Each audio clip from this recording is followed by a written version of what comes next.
Jika kamu menceritakan kebenaran dan kamu mempunyai bukti, tetapi kamu masih anak di bawah umur, meskipun kamu sudah menikah, kamu tidak akan dipercaya.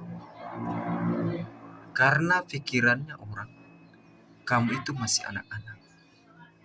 Tetapi jika kamu cerita bohong, suka ngawur, tidak punya bukti, jika kamu orang tua, kamu akan dipercaya.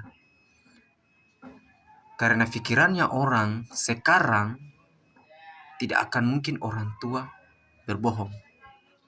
Tapi ingat, kebenaran diungkapkan tidak mesti dia harus tua ataupun muda.